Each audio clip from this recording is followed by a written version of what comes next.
may have never thought of before.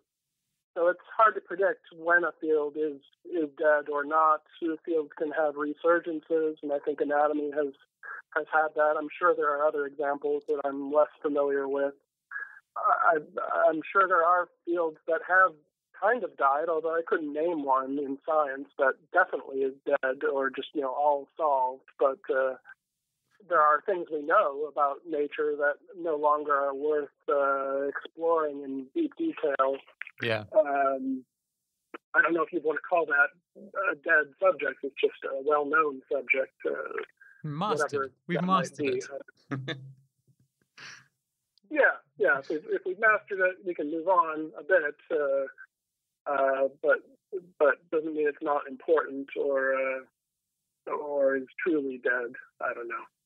I think sometimes the labeling of a field as dead is maybe saying more about the person applying that label than about the field itself. I think like in the 1950s, looking back at the history of what was happening with anatomy, which was at least in the 1800s and into the 1930s, 40s, maybe 50s, was one of the premier sciences and then became not. One of the conflicts that was raging was between geneticists, as DNA and genetic approaches became more popular. Geneticists began attacking anatomists. There was a conflict between those two fields to a certain degree. And I think that was territoriality. Scientists are human, and there's always a natural jockeying for position in the echelons of science, different fields trying to say, oh, we're the most important, and that field over there is not so important. So you may drag down another field while you're trying to raise yours up. And I think to a certain degree that happens with genetics, for example, and anatomy. Maybe deservedly so. I mean, genetics was incredibly important, of course. There's no question about that. And discoveries from the 50s onwards have been just revolutionary. But that doesn't mean that there wasn't any possibility of a revolution in other fields, like anatomy has had its own lately. So, yeah, it's interesting to think about this in terms of cultures and human society and how science is very, very affected by our own human temperaments and biases.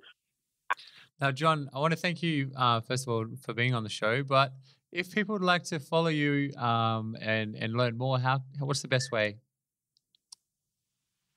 Well, I'm on Twitter at John R. Hutchinson, and I have a website at www.rdc.ac.uk/SML, which is a Structure and Motion Laboratory, our biomechanics lab. Those are two ways to follow me, or my blog that you mentioned, what'sinjohnsfreezer.com, is another example.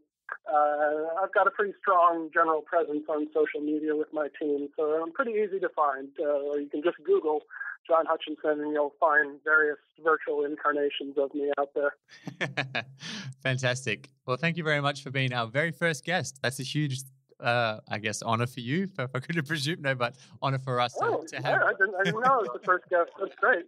That's great. Huge, thank you, Simon. It's a huge honor to have you on the show. So thank you very much. And yes, I encourage everybody out there to check out John's information. He's hilarious on Twitter. He's got What's in John's Freezer, plus a lot of links to academic papers if you like to dig a little deeper. So thank you very much, John, and we'll talk to you soon. All right, thanks a lot. Catch ya.